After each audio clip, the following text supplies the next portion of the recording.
자, 다음 1920년대 일제 식민통치, 바로 문화통치 기간이죠. 민족분열통치. 자, 가시기에 있던 사실로 옳은 것은, 자, 일제의 그 통치 시기를 이제 3단계로 나누는 게 바로 1919년에 있었던 3.1운동과 일본이 한반도에서 만주로 진출하는 1931년에 만주사변, 그 다음에 1937년에 이제 중일전쟁, 뭐 이렇게 나눌 수가 있죠.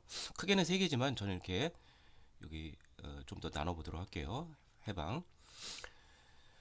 자, 이 가시기는 바로 1920년대 문화통치, 1920년대라는 걸 알면 되겠죠. 자, 여기서 이제 해당이 되는 것은 바로 민족분열통치, 바로 5번이죠. 일제가 말을 잘 듣는 사람들, 뭐 부유층, 지식인들 이런 사람들을 이제 친일파로 양성해서 한국인과의 동화를 꾀하였다. 이렇게 이해하시면 좋겠습니다. 이렇게 풀어주는 게 너무 무서운 거죠. 자, 이렇게 풀 수도 있지만 좀 더 선지를 분석하죠. 여자 정신 근로령. 이건 전쟁의 막바지죠. 여자까지도 어, 예, 노동 현장에 전쟁 물자 생산을 위한 이게 민족 말살 정치의 아주 대표적인 모습이죠. 대구에서 국제부상 운동이 일어났다. 이건 1907년 대한제국 시기죠. 해당이 안 되고 헌병 경찰에게 직결 심판권 법원의 재판이 필요가 없는 거죠. 이건 무단 통치 기간에 있었던 1910년대 모습입니다. 회사령, 조선광업령, 뭐 토지조사령, 뭐 임업령, 어업령 등 이러한 우리나라의 토지와 각종 자원을 수탈하기 위한 그런 법령 이런 것 등이 여기 토지조사령 1912년 토지조사하고 관련돼 있죠. 이것도 역시 1910년대가 되겠습니다. 정답은 5번이 되겠습니다. 자, 다음 조선총독 사이토의 시정방침이라고 되어 있는데 자 이런 말이 있어요. 문화적 제도의 확산, 혁신, 장차 문화의 발달. 그러니까 조금 인간다운 대우를 좀 해주겠다는 것이죠. 그래서 일본인에게 동일하게 취급하는 궁극적 목적을 달성한다. 그래서 그 대표적인 예로 유화적 통치죠. 그렇지만 이것은 민족 분열 통치. 말 잘 듣는 이 어, 지식인이라든지 이제 뭐 자본가 이런 사람들은 일제에 대해서 협력을 하겠죠. 뭐 특히 예를 들면은 뭐 지방자치제를 뭐 도부면 어, 이제 도 평의회, 근데 부면 협의회 뭐 이런 것 등에 의회권 업체 뭐 이런 데 참여를 시켜서 한 자리 주고 뭐 이런 식으로 그렇지 않은 사람들은 일제 통치에 방해가 되는 이런 사람들은 치안유지법 1925년 사유재산제와 천황제를 부인하는 이런 사람들은 치안유지법으로 탄압을 했죠. 자, 이렇게 된 배경은 바로 3.1운동이죠. 온 국민이 정을 한 거죠. 이건 총칼로만 할 수는 없다. 이렇게 한 거죠. 자, 1925년 치안유지법은 방금 얘기했지만 이건 문화통치 기간에 어, 일제 분열 통치 협력 일제 협력하지 않는 자들을 이제 탄압하게 한 거고 1차 세계 대전은 무단 통치 기간에 의해서죠. 1914년 동아일보 주도로 분나루토 운동은 농촌 계몽 운동인데 1930년대 초에 있었습니다. 어, 삼미 증식계획 그 이전에 또 토지조 사업 등으로 농민들의 삶은 많이 피폐해졌어요. 그래서 우리 민족 우파 진영에서는 이런 농촌 계몽 운동이 있었고 어, 시문의 상록수가 대표적인 그러한 이것을 상징하는 그러한 작품이죠. 그리고 일제는 이제 관제로 이 농촌 진흥 운동이라 해가지고 뭐 새마을운동 비슷하게 어, 관제 농촌을 뭐 어떻게 좀 해보겠다는 그런 운동을 했습니다. 그냥 구호만 있는 거죠. 실질적인 조치는 없고.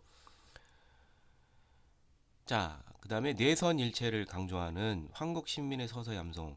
자, 중일 전쟁 이후 1937년 이후 민족 말살기가 이제 본격적으로 시작이 되는 것이죠. 황국 신민화 정책으로 우리나라의 정체성을 없애려는 거죠. 내선 일체를 위해서. 음, 1937년 이후가 되겠습니다. 28번 위의 시정 방침에 따라 식민 통치가 이루어진 시기에 볼 수 있는 모습으로 적절한 것은 일제 정책을 홍보하는 친일 지식인 넘어간 사람들 있죠. 태영 헌병경찰 이건 1910년대죠. 자 수리조합비 산미 증식계획이 있었죠. 쌀을 증산하기 위해서는 물을 대주는 게 필요한데 지주가 되다 소유권자인 지주가 해야 될 걸 소장농들에게 맡게 되죠. 그래서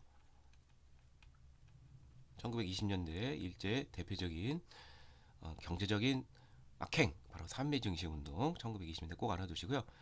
회사령에 따라 기업설립에 제어를 받는 허가제로 인해서 받는 한국인. 자, 회사령은 1910년에 제정이 돼서 1920년까지 조대했죠. 자, 일본인들의 조선에 대한 투자를 쉽게 하기 위해서 1920년대는 이제 회사령을 폐지한 거죠. 관세령도 폐지를 하고요.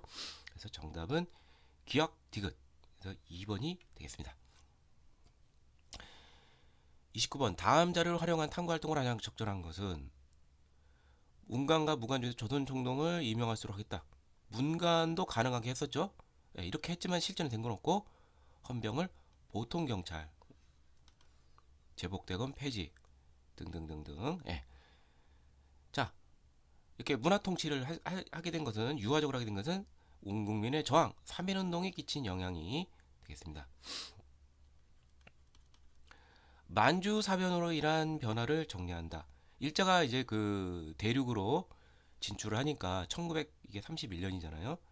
그래서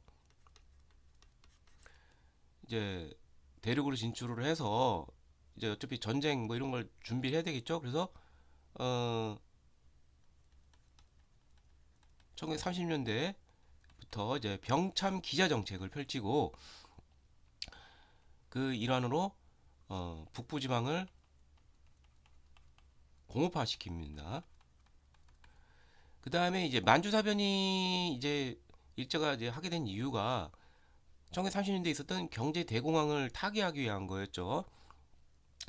그러다 보니까 일본인들의 이제 그 공업 원료 확보를 위해서 일본은 항상 한반도에서 뜯어가는 거죠. 남면 북양 정책이 있었다는 것도 1930년대에 알아두시기를 바랍니다. 토지조사령이 1912년 토지조사를 위해서 공포가 냈는데 그 배경은 바로 식민지 지배를 위한 재정 마련 가장 안정적인 재원이 바로 토지세죠. 네, 그것을 걷기 위해서 근대적인 토지 소유 관계를 확보한다는 명목으로 하게 된 거죠. 자 이거는 이제 1910년대와 관련된 것이고 국가총동원법이 이제 중일전쟁 배경 속에서 다 총력전을 해야 되죠. 예. 그래서 이것을 뜯어가기 위해서 인적 물적 수탈 자원을 법적으로 마련한 거죠. 황국 식민화 정책 역시 국가총동원법과 함께 민족 말세의 대표적인 거. 바로 내선 일체를 위해서 일본과 조선인들이 하나라는 의식을 심어주고 전쟁으로 내보는 것이죠. 예. 1937년 중일전쟁 이후 이렇게 변하게 됩니다. 민족 말살 정책, 황국 식민화 정책. 자, 정답은 1번이 되겠습니다. 자, 30번. 위의 대책을 근거로 내세워 일제가 표방한 통치 방식의 명칭을 쓰시오. 여기 나온 것처럼 뭐 문화를 표방을 한 거죠. 이것은 바로 쉽게 말하면 민족 분열 통치라는 거. 지식인이라든지 뭐 지주, 자본가 이런 사람들은 일제가 그들의 권리를 인정해 주죠. 형식적으로 아마 뭐 무슨 뭐 참여할 수 있게 하고 일제 통치 하부 구조에 그렇지만 치안유지법을 통해서 일제 통치를 거부하는 독립운동가라든지 사회주의자들을 탄압을 하게 되죠. 그리고 눈가리가 아웅이냐면 아까도 얘기했지만 실제로 분간 총독이 된 적이 없고 보통 경찰이지만 장비와 수는 더 늘어나고 뭐 이런 것 등이 있습니다. 위의 자료와 같이 식민 통치 방식이 바뀌게 된 시기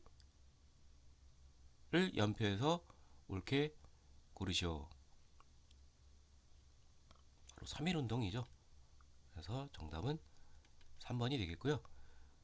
1925년에 치안주법이 제기가 되고 1931년부터 만주 사변이 되면서 만주로 진출하고, 예, 그러니까 여기 사이는 이제 그 대륙 진출을 위해서 후방 병참 군수물자를 조달하는 병참 기자 정책, 그 다음에 중일전쟁 이후에는 이제 총동원 체제죠. 내선 일자를 강조하면서 황국 신민화 정책, 흔히 이것을 우리는 진짜배기 민족 말살 정책이라고 그러고, 뭐 어떤 책에는 뭐 만주사변 이후 끝까지 해방 때까지를 민족 말살 정책으로 보지만 좀 더 이렇게 구분해 두시면 좋겠습니다. 그다음에 토지조사령 1912년, 국권비탈 1910년. 자, 위 대책에 따라 추진된 일제 정책으로 설명을 옳지 않은 것, 바로 문화통치인데 교원의 제복 착용을 폐지하였다. 헌병경찰제를 보통경찰제로 바꿨다. 조선일보와 동아일보의 발행을 허용했다. 자, 1910년대는 아예 언론 출판 집회 결사가 자유가 없었죠. 허용을 했어요. 예. 그 다음에 보통학교 교육 연한도 1910년대 1차 조선교육연대는 4년이었는데 초등학교 등하는 6년으로 했고, 예, 제복대검 폐지하고, 예, 정답은 5번인데 회사령을 폐지했어요. 이건 허가를 받으러 가는 것은 회사령이죠. 이건 1910년에 제정해서 20년까지 존속을 했던 법입니다. 그래서 정답은 5번이 되겠습니다. 33. 가에 들어갈 교사의 짐으로 조정한 것은 문간 총독은 한 명도 임명되지 않았다. 경찰의 수와 장비는 증가했다. 바로 문화통치의 본질, 즉 1920년대 식민통치의 본질, 눈 가리고 아웅한 것이냐. 예, 정답은 4번이 되겠고요. 무단통치의 대표적인 사례는 바로 헌병경찰로 대표되고, 직결심판권과 함께 조선 태영령, 제복대검, 뭐 이것 등을 알아두시면 좋겠습니다. 병참 기자 정책은 만주사변 이후 이제 대륙 진출을 위한 군수 기지 조달하고 관련돼 있죠. 예. 그래서 북부 지역을 공업화를 통해서 군수물자를 조달하기 위해서 공업화로 정책을 실시를 하고요. 그 다음에 당시 이제 시기적으로 이제 만주사변 이후 이제 이제 블록 경제를 잇는 거죠. 만주, 조선, 일본. 그래서 블록 경제를 만들려고 하고, 거기에 따라서 이제 공업 원료, 이제 공업에서 제일 중요한 방직 공업인데 일본인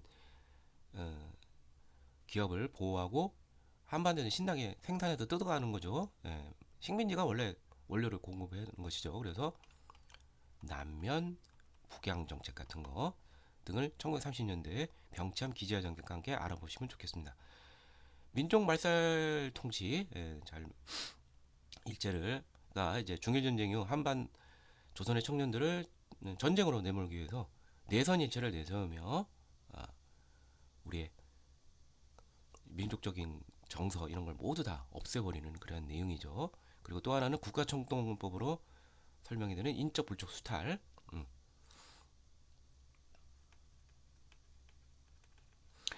1930년대 이후 침략 정책의 확대가 일제 식민 통치 방식에 끼친 영향은 무엇일까요?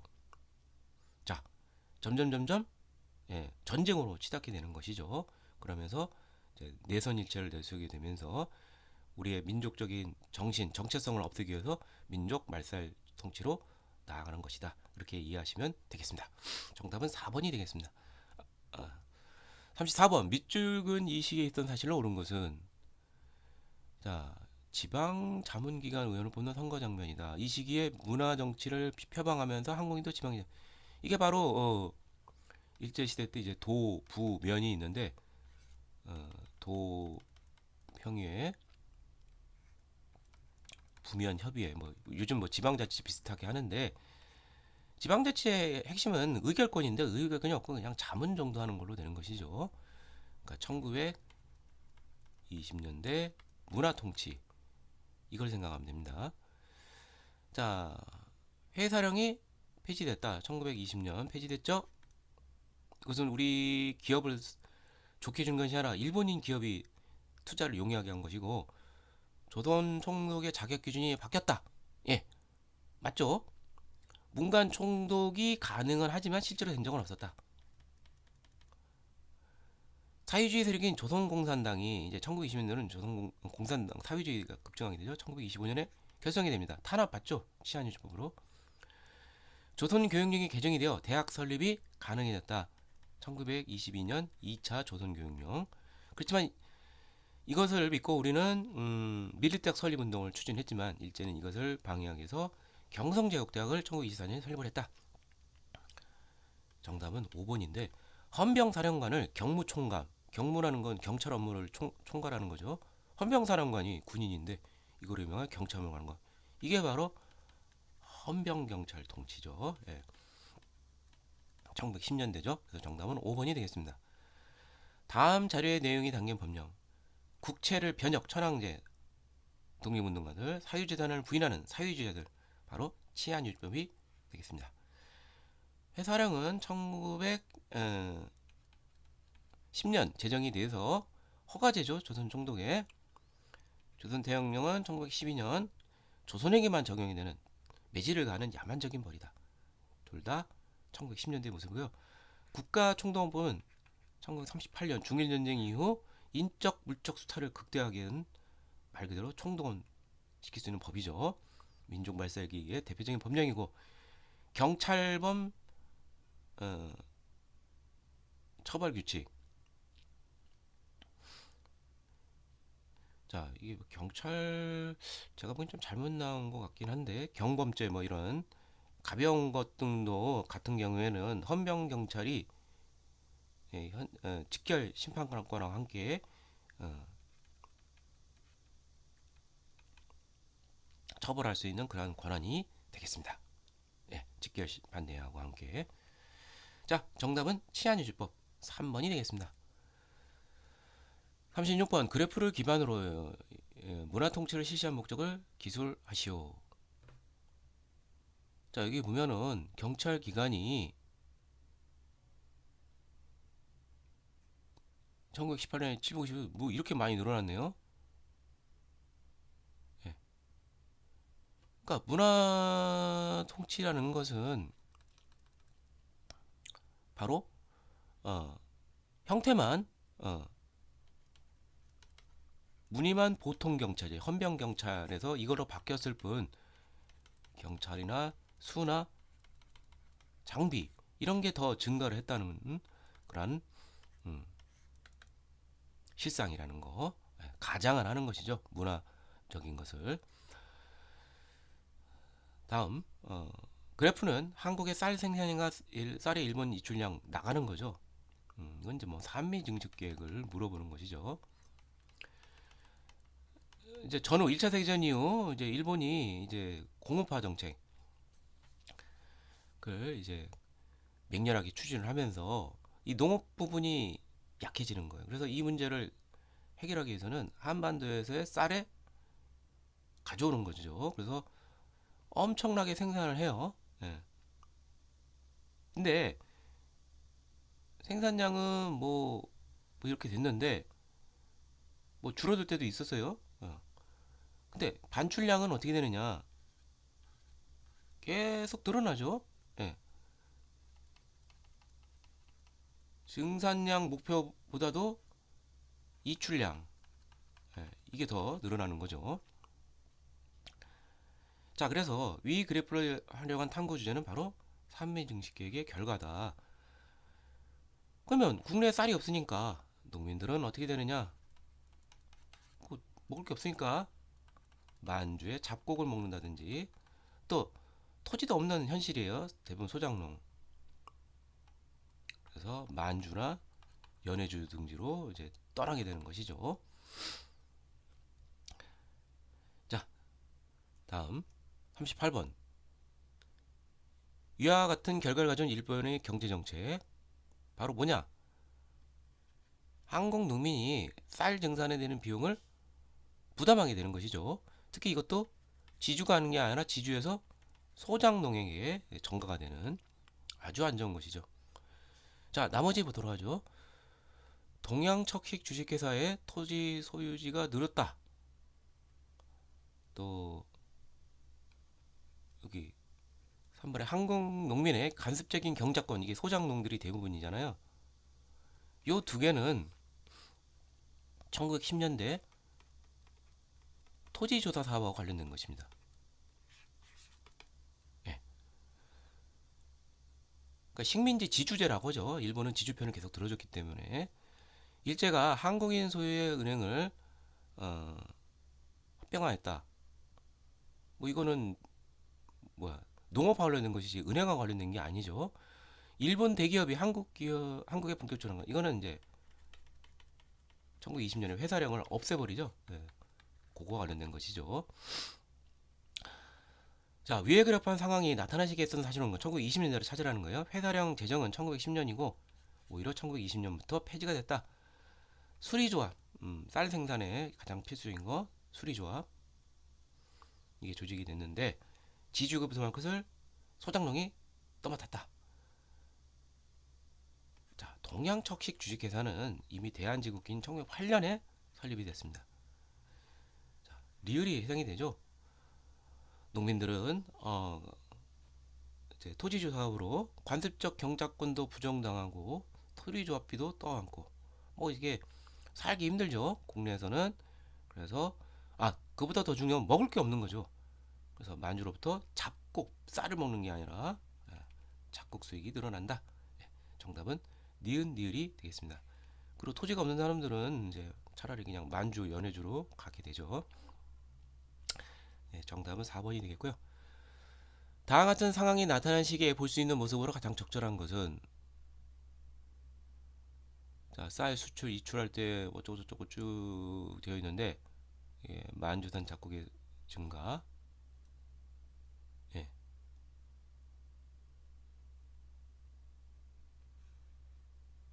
이게 늘어나고, 그게 없으니까 먹을 게 없으니까 이게 바로 산미 증식기와 관련된 것이죠. 그러니까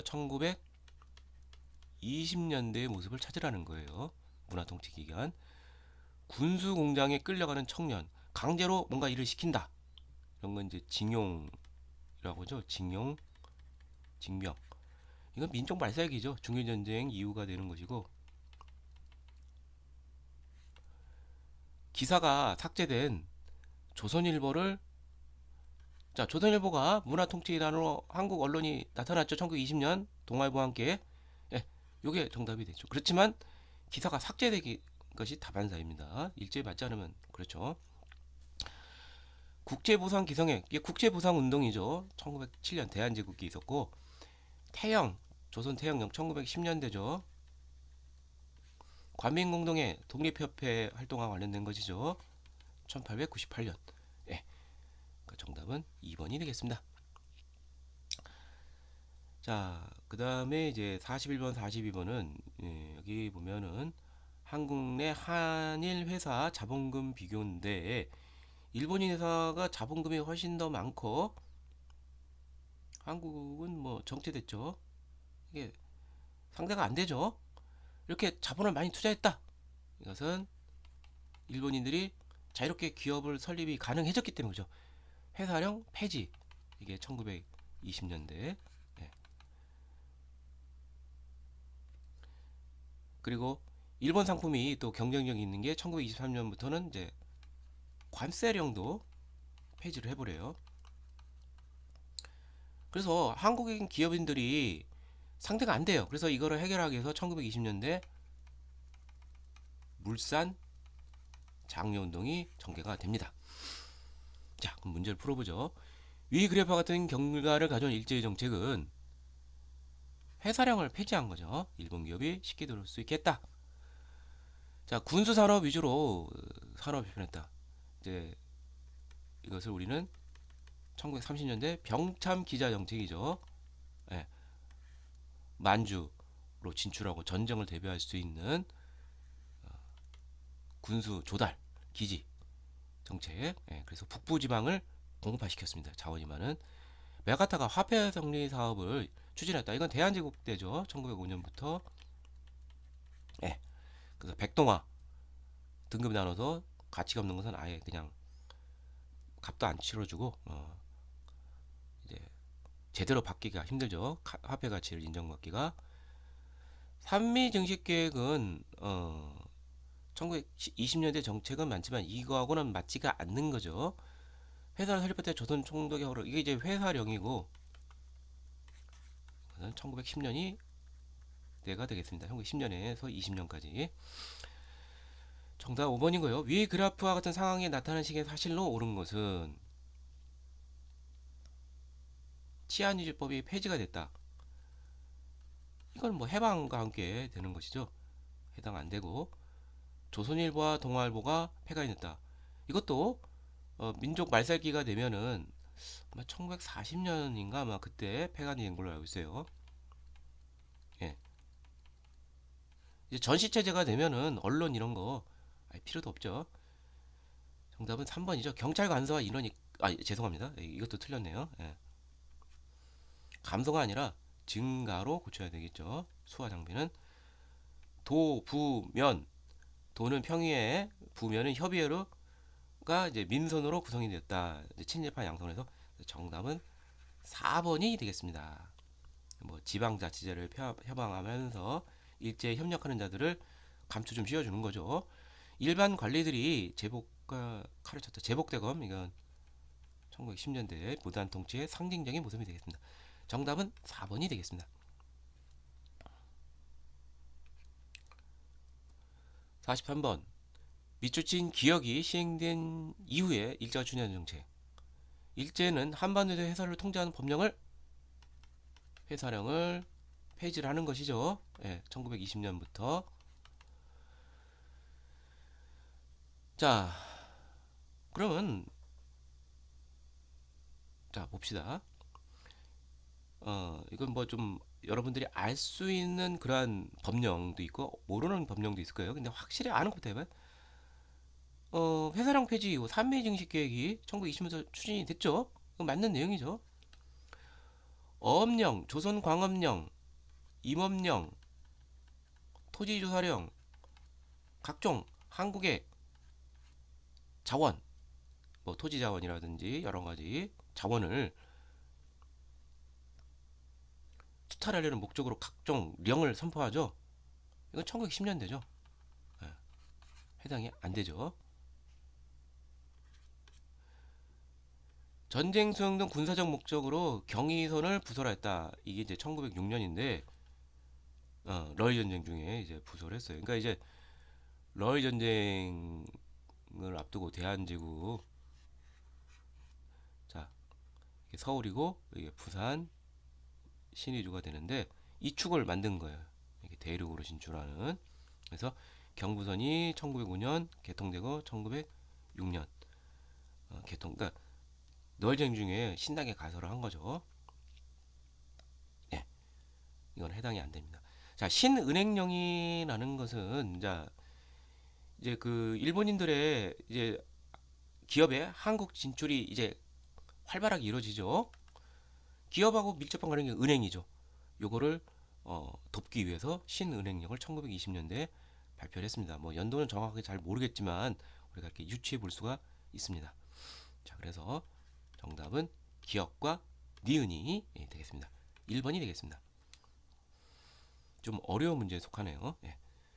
44번 교사의 질문에 대한 학생의 답변을 적절한 것은 1920년대 소장농 산미증식계획으로 고통받는 이 계획의 실시 바로 산미증식계획인데 이미 토지조사업으로 관습적인 경작권을 부정당해요. 그러니까 맨날 그 기한 신고 계약제로 바뀌게 되는 거예요. 그러니까 불안한 지위죠. 빌려서 농사를 짓는 것도. 또 하나는 쌀 증산에 필요한 수리 조합비 이거를 소장농이 떠받게 되고 그러나 무엇보다 중요한 것은 먹을 쌀이 없어요.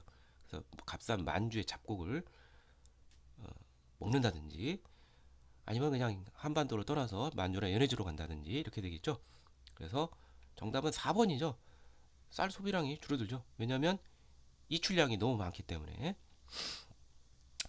자, 나머지 보도록 하죠. 신민의 비밀결사 애국계몽당체 대한제국 말기에 있어 형성이 됐고 1911년 백오인 사건을 빌미로 해서 해체가 됐습니다. 미국 공출이라는 것은 이건 완전 공출이란 건 대값이 뜯어가는 거죠. 미국 공출, 금속 공출, 쇠붙이, 쌀 이런 거 다 뜯어가요. 이건 전시 체제죠. 예, 1940년대 뭐 태평양 전쟁이라면 뭐 일제는 광분해서 우리의 모든 생활이 전시 체제가 됩니다. 임시토지조사국은 1910년대 토지조사 사업을 추진하는 기구죠. 한국신민서사의 암송, 예, 우리나라의 정체성을 없애버리고 내선일체를 내세워서 천황나라의 신하된 백성이다라는 것을 맨날 국기에 대한 맹세하듯이 암송을 강요하는 거, 민족 말살 통치 기간의 한국신민화 정책의 대표적인 모습입니다. 정답은 4번이 되겠습니다.